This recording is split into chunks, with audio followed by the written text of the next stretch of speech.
Nadie puede decirnos quiénes somos realmente, pero todos buscamos una definición de nosotros mismos que venga de fuera. La magia de ser tú mismo es la respuesta que hallamos cuando empezamos a buscarnos y no encontramos objetividad, sino subjetividad, y este descubrimiento es como una bendición, como un éxtasis, que permite que dejemos de buscar el camino hacia el paraíso allí fuera. Parte de nuestra experiencia cotidiana está moldeada por la religión y los condicionantes sociales y ni siquiera somos conscientes de ello. Oso nos explica que constantemente estamos siendo pulidos de la única naturaleza con la que cada uno de nosotros ha nacido. Esta única y original naturaleza es reemplazada por nuestro falso yo, el ego, que toma las riendas y el control de nuestra creatividad, lo que significa para nosotros tener éxito, nuestras relaciones personales y la experiencia personal de quién somos. Al mismo tiempo, la colección de egos conocida como sociedad da forma a nuestras instituciones políticas, educativas y religiosas, que siguen transmitiendo los mismos patrones a las nuevas generaciones de seres humanos inocentes. La vigilancia, la conciencia y la alerta nos ayudarán en este extraordinario y valiente viaje hacia nosotros mismos. ¿Cuál es la diferencia entre religión y culto? Los cristianos llaman culto a lo que hacen las personas que te siguen. Parece que les cuesta trabajo aceptarnos como una religión. ¿Qué motivo hay detrás de ello? Esta es una pregunta compleja. Para que pueda responder a esta pregunta antes tendrás que entender muchas cosas. La religión es una experiencia individual. Solo el individuo puede ser religioso. Un culto es algo establecido, es una organización, no tiene nada que ver con lo religioso. Se aprovecha del nombre de la religión. Pretende ser religioso pero vive en el pasado. Por ejemplo, los católicos dicen que tienen 2000 años de historia. Pero el pasado está muerto, es un cadáver. Vivimos en un mundo muy extraño. Cuando Jesús estaba vivo, los judíos no podían aceptar que fuera religioso y denominaron culto a lo que hacían él y sus seguidores. Jesús era un hombre religioso que emanaba la esencia de la religión. Por eso las personas sensibles, abiertas y receptivas, se acercaron a él. Si se acercaban a Jesús no era por una convicción intelectual, era más bien una historia de amor. Se enamoraron de él. Un hombre religioso nunca convierte a nadie, aunque su presencia inspire a muchos para querer estar con él. Una persona religiosa no tiene seguidores, tiene compañeros de viaje. Es imposible que una persona religiosa insulte a alguien llamándole seguidor. Cuando Jesús fue crucificado, ocurrió algo curioso, algo que ha ocurrido en casi todas las religiones. Los mismos que le crucificaron, los rabinos, el clero, fueron los que empezaron a reunirse en torno al fenómeno religioso que había muerto, que había desaparecido y ya no estaba allí. Es como el aroma de una flor. La flor desaparece pero el aroma perdura durante un tiempo, y luego desaparece. La religión no puede tener continuidad. Siempre será individual y se dará aquí y ahora. Cuando un individuo está iluminado, la gente empieza a sentirse atraída hacia él como por una fuerza magnética. Jesús no era un intelectual, ni siquiera había tenido educación. No era un teólogo, no podía defender a Dios o la religión por medio de la argumentación. En sus enseñanzas no hay argumentos, sino afirmaciones. Un filósofo discute, una persona religiosa afirma. El filósofo discute porque no sabe, quiere llegar a una conclusión mediante la discusión. Pero la persona religiosa sí sabe. Hace afirmaciones, declaraciones y sabe que no hay ninguna forma de demostrarlas. No tiene argumentos para defenderlas. Pero cuando desaparece el imán, el sacerdote es el ser más astuto de toda la humanidad, es perspicaz. Es un negociante, se da cuenta de que tiene la ocasión de hacer un buen negocio. Mientras Jesús estaba vivo, estar junto a él era peligroso. Los hombres de negocios no se aproximaban, solo los jugadores se arriesgaban a estar con él. Era peligroso estar con él. Podían crucificarlo y a ti también. Pero una vez que ha muerto, es el momento de hacer negocios. A partir de entonces empiezan a reunirse a su alrededor otro tipo de personas. Sacerdotes, papas, imanes, rabinos, personas cultas, eruditas, con argumentos, dogmáticas. Y ellos crean el dogma, el credo. Crean el culto. El culto surge sobre el cuerpo inerte de una persona religiosa. El cristianismo es un culto. Friedrich Nietzsche solía decir, y me parece que tenía la capacidad de discernir cosas que los demás eran incapaces de ver. Estaba loco, pero a veces los locos tienen una gran inteligencia. Es posible que precisamente ese sea el motivo de su locura. Friedrich Nietzsche dijo, el primer y último cristiano murió en la cruz hace 2000 años. Y, desde entonces, no ha vuelto a haber ningún cristiano. Tenía toda la razón. Jesús fue el único cristiano, aunque nunca hubiese oído mencionar la palabra cristiano. Solo hablaba en arameo, que era el idioma de la gente del pueblo, y sabía un poco de hebreo, el idioma de los rabinos. Pero no sabía nada de griego. La palabra Cristo proviene del griego, y la palabra cristiano nace de Cristo. La palabra hebrea para decir Cristo es Mesías, y Jesús conocía la palabra Mesías. Pero cuando murió es curioso que la gente lo evitara mientras vivía y estaba pletórico de vida, dispuesto a dar y a compartir, a volcarse en los demás. Pero una vez muerto, los sacerdotes no quisieron perder la oportunidad. Los sacerdotes se juntaron inmediatamente en torno al cuerpo inerte de un Buda, un Jesús, un Lao Tse, y se dispusieron a instituir un catecismo. Empezaron a crear una iglesia sobre ese cadáver. Si Jesús volviera, el primero en pedir su crucifixión sería el Papa. De lo contrario, Jesús les hundiría el negocio. Es exactamente lo que ocurrió la última vez que estuvo aquí. ¿Por qué se enfurecieron los rabinos? El negocio les iba muy bien, todo estaba organizado, la gente estaba contenta, y de repente apareció Jesús y confundió a la gente. Les hizo pensar, preguntarse, buscar. La clase dirigente no podía tolerar a alguien semejante porque, si empiezas a investigar, a indagar, pronto te darás cuenta de que las clases dirigentes se han levantado en torno a un cadáver. Me han contado que el obispo de Nueva York llamó al Papa, con una llamada de larga distancia, profundamente alterado. Le dijo al Papa: alguien con aspecto de hippie ha entrado en la iglesia y cuando le he preguntado quién era, me ha respondido: ¿acaso no me reconoces? Soy Jesucristo en persona.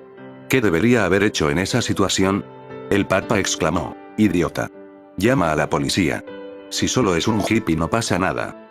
Pero si realmente es Jesucristo, haz que lo encarcelen antes de que empiece a provocar altercados. Date prisa. Si es el Señor, corre y avisa a la policía. Hay que encarcelarlo cuanto antes. Es lo mismo que ocurre aquí. En la Biblia, Jesús prometió volver. Pero puedo aseguraros que no lo hará. Ha tenido suficiente con una experiencia. ¿Quién quiere ser crucificado 2 veces? Aunque entonces, al menos tuvo un consuelo. Los que le condenaron eran judíos, ortodoxos, tradicionales, y no entendían la revolución que había empezado. Esta vez, ni siquiera le quedará ese consuelo. Serán los mismos cristianos quienes le crucifiquen. La última vez, Jesús le pidió a Dios que los perdonara porque no sabían lo que hacían. Esta vez, ¿qué le pedirá? Tendrá que decir: perdónalos porque saben perfectamente lo que hacen. Pero volverán a hacer lo mismo. Un culto es un negocio religioso. Usa un lenguaje religioso porque no tiene el suyo propio. Tal vez en el pasado hubo una flor, pero ahora no existe. Han pasado muchos siglos y el sacerdote lleva fingiendo desde entonces que es el representante de esa fragancia. Nadie puede representarla, porque forma parte de la flor y se va con ella. Pero el sacerdote puede poner una flor de plástico e incluso puede rociarla con perfume francés. Es lo que han estado haciendo todas las religiones. La religión es rebelde, y así debe ser, porque la religión dice cosas que se oponen a la tradición. Solo puede existir una de las dos. O la mentalidad de las masas y la multitud carente de inteligencia, que da origen a la tradición, o alguien como Buda o Mahavira. Ellos están solos. Y únicamente los elegidos pueden entender lo que están diciendo. Lo que aportan al mundo es tan intangible que solo podrás entenderlo si conectas con el corazón. Es la única manera. Jesús fue un incomprendido. Sócrates fue un incomprendido. Aliyah Mansur fue un incomprendido. Siempre que veas a un hombre religioso, comprobarás que inevitablemente hay malentendidos a su alrededor. Pero una vez muerto, todo vuelve a su lugar. Cuando muere, el sacerdote empieza un nuevo negocio. Los judíos llevan casi 2000 años tirándose de los pelos por haberse perdido este negocio. Actualmente, el cristianismo es el mayor negocio que existe, y ellos no supieron verlo, a pesar de que los judíos nunca se pierden un negocio. Tienen olfato para los negocios. Me han contado que desde hace siglos, todos los años, un día determinado, llega al Vaticano el gran rabino de la ciudad, portando un rollo en la mano para entregárselo al Papa en la plaza de San Pedro. Miles de judíos y católicos asisten a este encuentro entre el Papa y el gran rabino, pero nadie sabe qué ocurre entre ellos.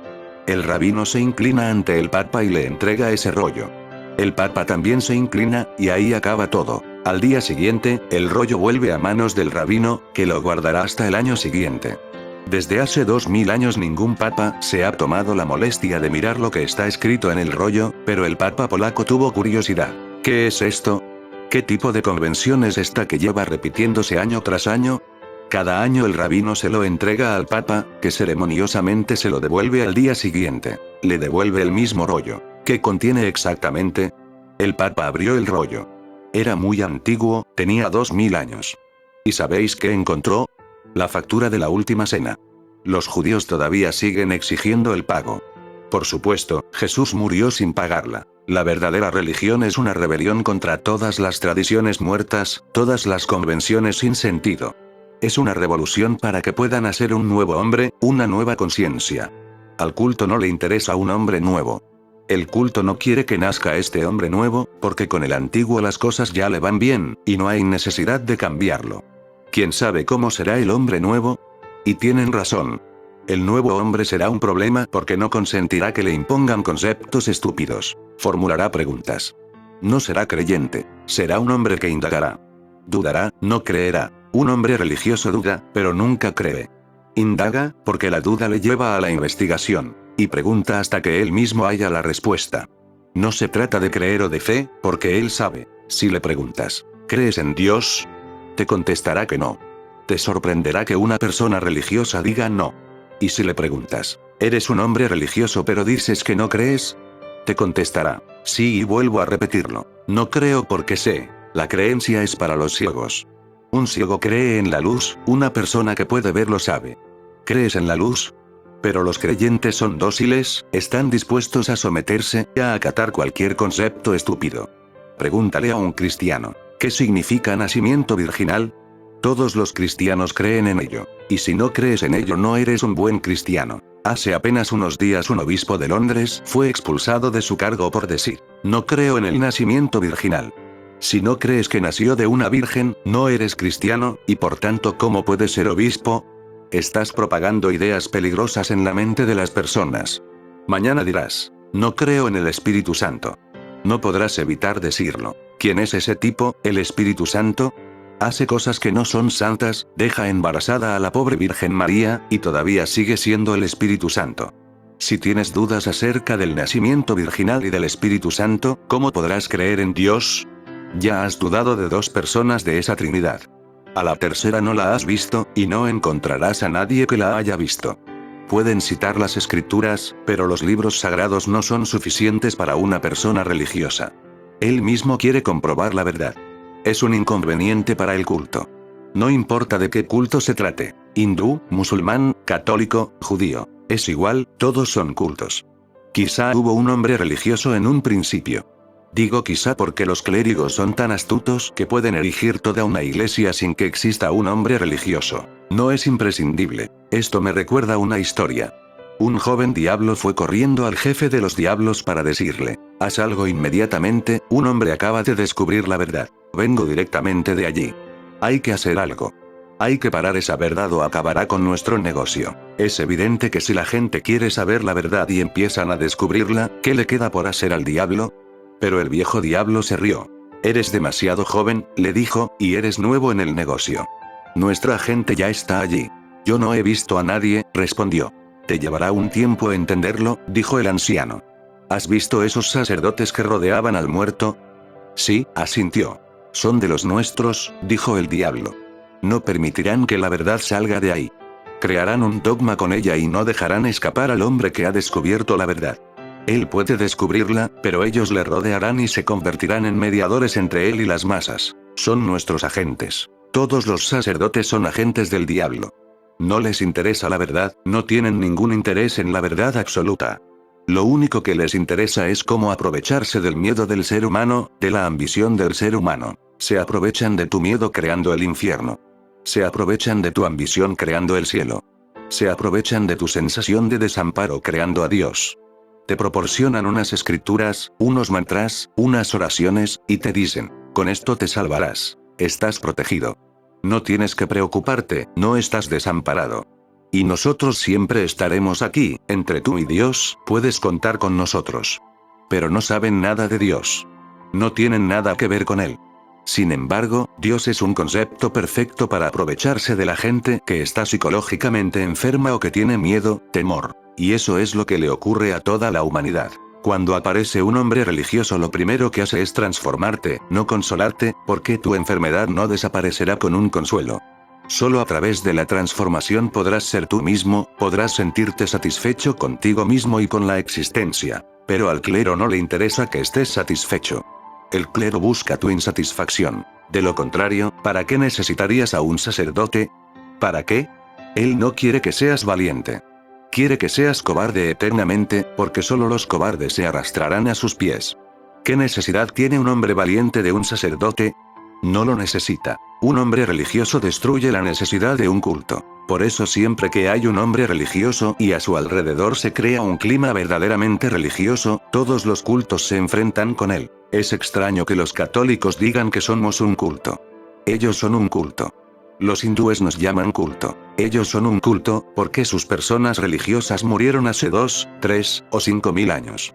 Además, nadie sabe si realmente hubo una persona religiosa o si ha sido una invención desde el principio. George Gurdjieff, una de las mentes más perspicaces del siglo pasado, solía decir: Jesucristo no ha existido. Solo es una función que se solía representar, pero, poco a poco, la Iglesia se dio cuenta de que podía aprovecharse de ella y transformarla en historia.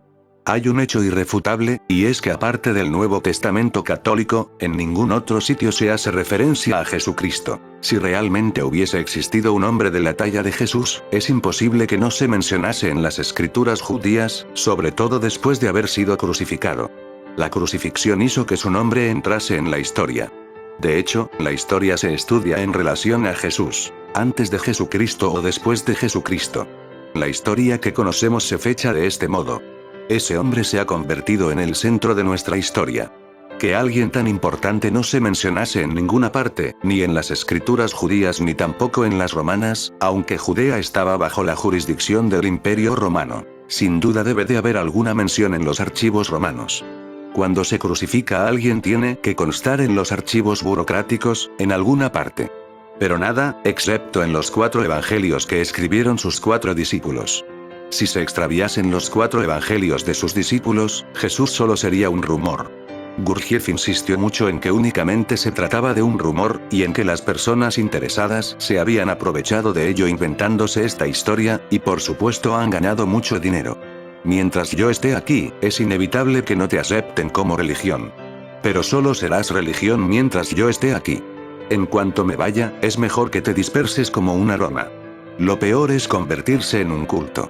Entonces, esa gente, los cristianos, los judíos, los hindúes, los musulmanes, también te aceptarán como religión.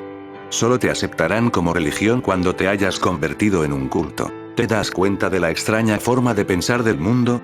Cuando hayas perdido el contacto con la experiencia viva estarás tan muerto como ellos, y, por supuesto, los muertos no pueden discutir. Un muerto presenta sus respetos a otro muerto, solo por cortesía, por educación. ¿Cómo puede un muerto respetar a un vivo? Están muertos, eso les duele. No saben nada y eso les duele. Solo pueden creer, y quién sabe si esas creencias son verdad o no. Hay 300 religiones en el mundo, 300 dogmas o credos distintos. ¿Crees que todos pueden ser verdad? Solo hay una verdad. Puedes verbalizarla de maneras distintas, pero no puedes convertirla en 2 credos. Puedes hablar idiomas distintos. Tus nociones acerca de ella pueden variar, pero todo el mundo se da cuenta de que estás hablando de la misma verdad. Seguramente ya conoces la historia de los 5 ciegos que fueron a ver a un elefante. En primer lugar, los ciegos no deberían ir a ver cosas. Es absurdo. Pero tenían curiosidad porque todo el pueblo estaba alborotado, ya que era la primera vez que veían a un elefante. Así que decidieron ir. Aunque no pudieran verlo, dijeron: podemos tocarlo y sentirlo, así veremos cómo es un elefante. Los 5 palparon al elefante. Uno de ellos tocó una pata del elefante. Ya lo sé, dijo. Un elefante es como esas columnas que hay en el templo. Es como una columna de mármol. Idiota, dijo el otro, debes de haber tocado alguna columna, porque para mí es completamente distinto.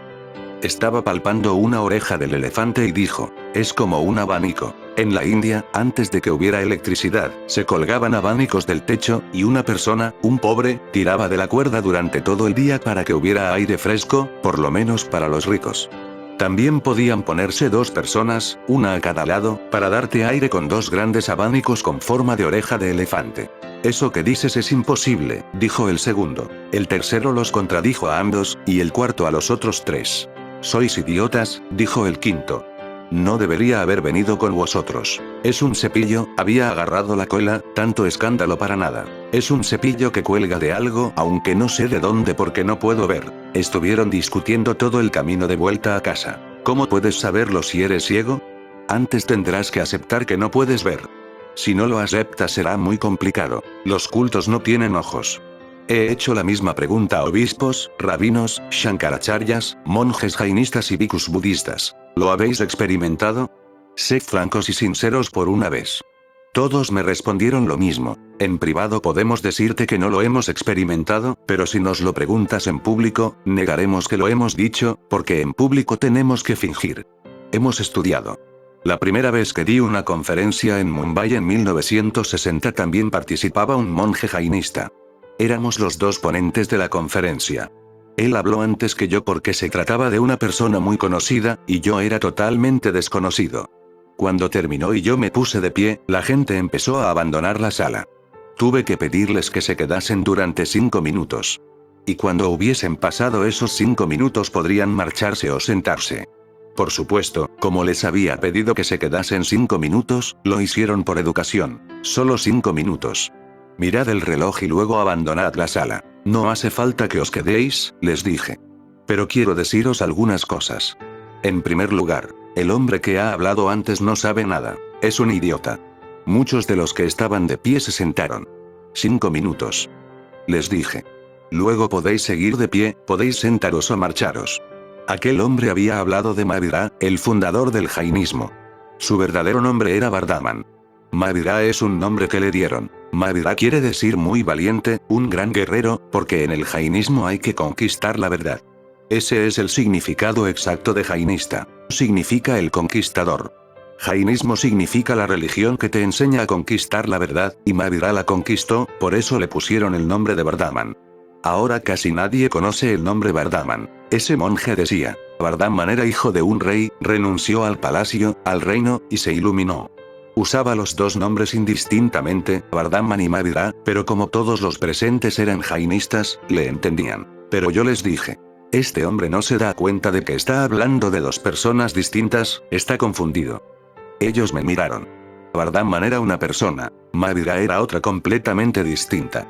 Cuando murió Vardhaman nació Mahavira. Nunca coincidieron.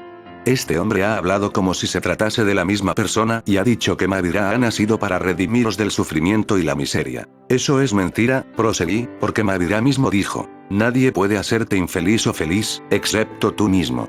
Entonces, ¿cómo puede redimir a todo el mundo? Ni siquiera puede redimir a una persona. Él está diciendo la verdad. Tú mismo creas tu desdicha. Si entiendes la causa de tu desdicha, podrás evitarla. Tu naturaleza es el éxtasis. La desdicha es tu resultado, tu empeño, tu conquista. Para ser desdichado tienes que ponerte cabeza abajo, al revés. Ser lo menos natural que puedas, ir contracorriente. Para estar en éxtasis, dichoso, solo tienes que ir con la corriente, dejarte llevar y permitir que tu naturaleza se exprese como es. Mahavira dice, nadie puede hacerte infeliz. Nadie puede hacerte feliz, y ese pobre hombre estaba diciendo que Mahavira había nacido para redimir al mundo. Han pasado los 5 minutos, dije. Ahora podéis decidir si queréis sentaros o iros. Todos se sentaron, pero el monje estaba sorprendido. En la sala había aire acondicionado pero él empezó a transpirar. Era un hombre sincero y cuando terminé, me susurró al oído. ¿Podrías venir a mi templo 10 minutos? Yo no puedo ir a verte, si no, lo haría. Mis seguidores no me dejan ir a ningún sitio. Un monje tan importante con tantos seguidores, y quería tener un encuentro con un desconocido que incluso se había mofado de él, había criticado cada aspecto de su charla. De acuerdo, le contesté. Iré. Y fui. Se habían congregado cerca de 1000 personas que sabían que iría y sabían lo que había ocurrido esa mañana. Pero el monje dijo. Quiero hablar con él en privado, esperadme fuera. Estaremos en la sala pequeña. Entramos, cerró la puerta, y se puso a llorar y a lamentarse. Debía de tener 70 años. ¿Por qué llora? Le pregunté. Lloro porque es la primera vez que realmente siento que no sé nada, me dijo. Llevo 50 años, me hice monje a los 20, enseñando cosas a la gente como si yo supiera algo. Te he pedido que vinieras para confesarte que no sé nada. No puedo decirlo delante de todo el mundo, no soy tan valiente, si lo hago, me expulsarán. En los últimos 50 años no he trabajado. Durante estos 50 años me han venerado, me han cuidado. La gente cree que soy su maestro y si les digo que no sé nada me matarán. Entonces, dirán, ¿nos llevas engañando los últimos 50 años? No puedo decírselo, pero quería aliviar mi corazón contigo. No sé nada. Al principio, me quedé atónito y me indignó lo que dijiste por la mañana, pero luego empecé a pensar en ello, y todo me pareció bien. Al principio quería ponerme de pie para discutir contigo, pero luego me di cuenta de que no tenía argumentos porque no quiero discutir. Solo hago afirmaciones, dijo. Me gustaría conocerme. Ya he creído bastante, he perdido 50 años. Y sigo estando en el punto de partida. Esto es algo que les ha ocurrido a muchos líderes religiosos conmigo. Cuando están solos aceptan lo que estoy diciendo, pero cuando están en público ponen otra cara, se ponen una máscara. Esta gente, que puede ser católica, judía, hindú, no sabe nada, porque el saber no está al alcance de una multitud. Yo puedo ver, tú puedes ver, pero es imposible que ambos veamos desde el mismo sitio. Tú no puedes ver a través de mis ojos, y yo no puedo ver a través de los tuyos. No puedo ponerme en tu lugar, ocupar tu sitio y que tú ocupes el mío, el sitio que ocupo yo. De la misma manera, la religión es absolutamente individual. En cuanto pretendes organizarla, entra en escena el clero. Si la persona que ha tenido la experiencia está viva, procurará por todos los medios que la religión no se convierta en un culto. Ese es mi propósito. Mientras yo esté aquí no se convertirá en un culto. Pero cuando ya no esté, será muy difícil impedirlo, porque hasta este momento ha habido muchas religiones en el mundo, y ninguna lo ha conseguido. Krishnamurti lo intentó. Nadie hizo tanto por impedir que se convirtiera en un culto, pero al parecer no tuvo éxito. En 1925 disolvió la organización, la Estrella del Este. Esta organización había sido creada para difundir sus enseñanzas y su experiencia por el mundo. Él la disolvió. Devolvió a sus dueños originales los castillos, el dinero, las tierras y todo lo que había sido donado a la organización, y dijo, no quiero seguidores. Desde entonces no ha dejado de repetirlo, no tengo seguidores. Pero hay gente que dice, somos seguidores de Krishnamurti. ¿Qué se puede hacer? Él está vivo y todos los días dice, no tengo seguidores, no soy vuestro líder, ni vuestro profesor, ni vuestro maestro, nada de nada. Pero hay personas que siguen afirmando que son seguidoras de Krishnamurti. Cuando muera, ellos se unirán, porque su maestro ha muerto y hay que rendirle homenaje. Construirán un templo, una iglesia, un monumento, fundarán una organización, para que su verdad siga viva. La verdad no es una cosa. No es algo que puedas conservar. Desaparece junto con la persona que la ha experimentado. ¿Se puede conservar el amor? Puedes ver a dos personas que están muy enamoradas a las que les ocurre el fenómeno del amor. ¿Se puede conservar este fenómeno? Si los dos enamorados mueren, ¿se puede conservar ese estado, la transfiguración que experimentaban esas dos personas? ¿Cómo? No es una cosa, no es algo que puedas agarrar con las manos y meter en una caja fuerte. No puedes erigir con ello un templo o una iglesia, ni convertirlo en un credo. El amor es algo que nace entre dos personas. Pero la verdad es más difícil aún, porque solo le sucede a un individuo. En el amor participan dos personas, y es visible también en el exterior. Cualquier observador puede decir que esas dos personas emanan algo intangible y, aún así, comprensible. Se puede apreciar en sus miradas, en sus rostros. Una vez que iba en tren conocí a una pareja muy mayor. Eran españoles. Estaban viajando por la India. El hombre debía de tener 80 años y la mujer 75. Ya deberían estar en la tumba. Sin embargo, me sorprendió ver cuánto se querían en cada una de las cosas que hacían, en los pequeños detalles. Tuvimos que viajar juntos durante 24 horas. Su amor era casi palpable. Era tan evidente que casi podías verlo. Yo le pregunté al anciano. Es un hecho poco habitual. ¿Cuánto tiempo llevan juntos? Si cuenta los años, respondió, debemos de llevar juntos más de 60 años, porque la conocí cuando ella tenía 15 años, pero no me han parecido 60 años. Se han convertido en un momento condensado en el presente. Nunca pienso en los momentos pasados, porque este momento los contiene todos. Pero cuando esas personas desaparezcan, no encontrarás su aroma, su aura, esa sensación.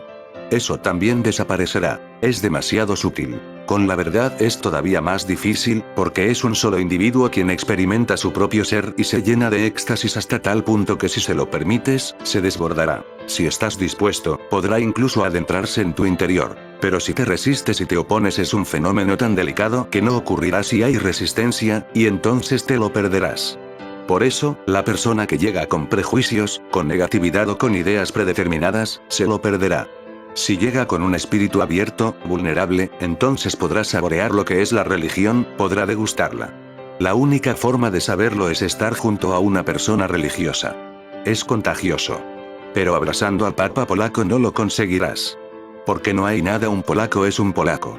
Incluso es posible que te abrace y con ello te rompa algunos huesos, porque el abrazo de un polaco puede ser peligroso para tus costillas. Pero no encontrarás nada. He conocido a miles de personas a las que se considera grandes maestros y profesores religiosos. En la India hay tantos sabios y santos que puedes verlos en todas partes. No hace falta que vayas a buscarlos. Ellos son los que te buscan y se pelean. Tú me perteneces a mí, no eres dueño de ti mismo, y el primero que llegue se apodera de ti. Pero forman parte de determinado culto, y repiten las escrituras y las palabras sagradas como loros o como ordenadores. Sin embargo, las palabras solo expresan lo que esa persona posee. Si Jesús dice verdad o Buda dice verdad, la palabra tiene un significado.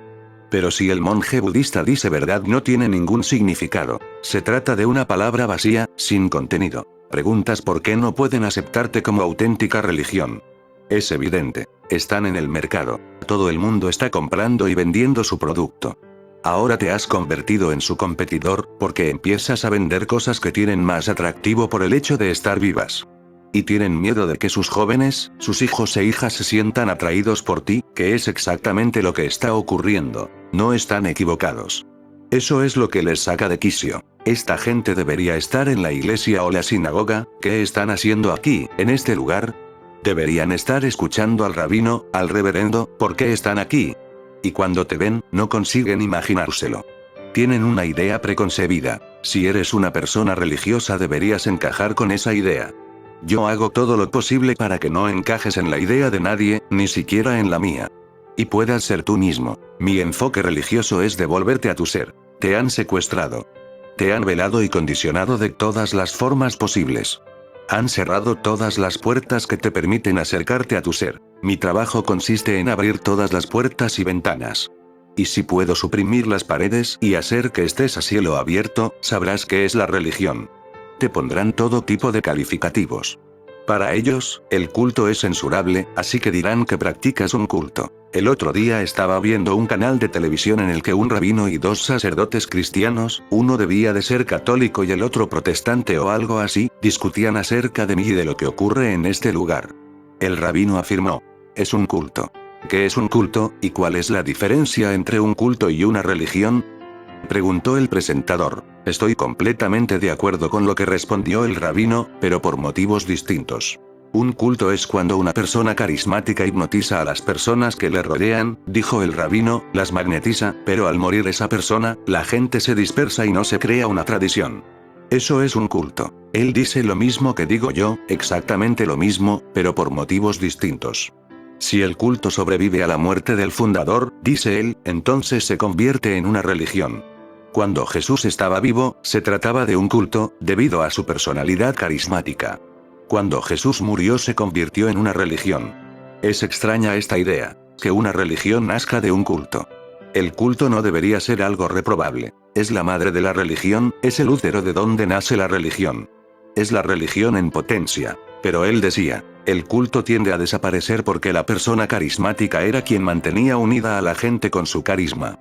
Cuando desaparece ya no queda dónde agarrarse. La gente se dispersa y el culto muere. Yo diría que esto es la definición de religión. En un mundo más inteligente la tradición no existirá. Las personas religiosas nacerán, y con ellas surgirá una religión. Mucha gente se acercará y beberá de su pozo. Jesús dice, cómeme, bébeme. Comerán, beberán, y en todo ese proceso se producirá una transformación. Y cuando desaparezca la persona religiosa, no será necesario crear una tradición, porque la tradición estará muerta. Sí, amabas a tu padre pero cuando murió lo enterraste. No dijiste, era mi padre, ¿cómo voy a meterlo en una tumba o en la pira funeraria? Lo conservaré en casa. Yo le quería y él a mí. No, cuando tu padre muere es triste, pero es un fenómeno natural. Todo el que nace tendrá que morir algún día. Te despides de él lleno de agradecimiento. Y lo mismo debería ocurrir con tu maestro espiritual. Jesús está muy bien, pero el cristianismo es una enfermedad. Moisés está muy bien, pero el judaísmo es una maldición. Y lo mismo se puede decir de todas las religiones. La gente es hermosa en su fuente original, pero todas las flores mueren. Incluso las maravillosas estrellas mueren y desaparecen sin dejar rastro. ¿Qué necesidad tiene una persona religiosa de dejar una tradición tras de sí? Yo no voy a dejar ninguna tradición. Mientras yo esté aquí, disfruta el momento. Celébralo. ¿Por qué preocuparte del futuro? Y recuerda una cosa. Todo el que intenta establecer una tradición a mi costa es mi enemigo, no mi amigo, y tampoco es amigo tuyo. Forma parte del demonio. Primero intentará fundar una iglesia, luego vendrán los papas y todo lo demás. Así empieza el negocio, y cuando llegan los negociantes la religión desaparece por completo. Es mejor dispersarse en el universo, antes que formar parte de un mercado de la religión. Siempre que me preguntan, ¿qué ocurrirá con tu religión cuando tú no estés? Yo les respondo, ¿por qué debería preocuparme? Mientras esté aquí, es suficiente. Habrá gente que florecerá y habrá religiones. La gente seguirá floreciendo, pero no lo conviertas en una tradición porque esas tradiciones impiden que otras personas florezcan. Deja espacio libre. Si nadie te ha obligado a ser judío, hindú, musulmán ni cristiano, y tienes espacio, tal vez florezcas. Pero si desde el primer momento empiezan a recortarte, a podarte, a segarte. Mutta, jardinera en Pune, siempre estaba dando vueltas con las tijeras de podar, y cada vez que me veía las escondía. No lo hagas, le decía yo. ¿Por qué tienes que estar cortando los árboles cuando no es necesario? Había un árbol en particular al que ella llamaba monstruo, porque quería talarlo. Para poder talarlo, primero hay que llamarlo monstruo. Si le pones un nombre feo, es un culto, luego te resultará más fácil acabar con él. Era un árbol precioso, no paraba de crecer, pero siempre que yo no miraba, ella lo cortaba. Si es un monstruo, déjalo que sea un monstruo. Es su naturaleza. ¿Quiénes somos nosotros para destrozarlo o para darle la forma que se nos antoje? Mutta tenía problemas conmigo porque es griega y sigue la tradición aristotélica de la lógica, la matemática. Quería hacer un jardín europeo en mi casa. Yo le dije, eso es imposible. Los jardines europeos, y particularmente los ingleses, van en contra de la naturaleza, porque ¿dónde ves simetría en la naturaleza? Sin embargo, en un jardín inglés hay simetría. Cortan los árboles simétricamente, hacen los prados simétricamente, plantan simétricamente. La simetría no es natural, la naturaleza es asimétrica. En un jardín zen no verás simetría alguna. Y aunque haya simetría, los adeptos al zen no lo permiten. Modifican la simetría, porque algo no ha ido bien. La naturaleza es salvaje, y cuando es salvaje tiene libertad. Una persona religiosa también es salvaje. En su estado salvaje está su libertad, y siendo libre descubre la verdad. Siendo libre se descubre a sí misma. Siendo libre descubre todo lo que hay que descubrir en la existencia. Pero un fanático religioso está cargado de bobadas y tonterías, palabras huecas que ha tomado prestadas. Aunque sean altisonantes, Dios, alma, verdad, están vacías porque no las ha vivido. Y nada tiene sentido mientras no lo vivas. Solo la vida da sentido. Es verdad que no te aceptarán como una religión, pero ¿qué importa? ¿A quién le importa? A mí no me interesa que nos acepten como una religión. No necesitamos su aceptación, su reconocimiento, su certificación. ¿Quiénes son ellos? Esas 3 personas del programa de televisión habían decidido finalmente que había llegado la hora de dialogar. De venir a vernos para dialogar. A mí me entró la risa de pensarlo, un judío con un cristiano a cada lado. ¿Los judíos no tienen el valor de dialogar con Jesús? ¿O acaso piensas que la crucifixión fue un diálogo? ¿Qué pueden dialogar conmigo? Si saben, no tienen necesidad de venir aquí. Y si no saben, entonces será un monólogo. Yo hablaré y ellos tendrán que escuchar. No puede haber un diálogo. Si tú sabes y yo sé, no hay necesidad de diálogo. El silencio es suficiente. Si tú no sabes y yo no sé, entonces tampoco tiene sentido el diálogo, porque no sería un diálogo sino un combate. Yo digo que sé. Por eso conmigo solo existe una posibilidad: el monólogo.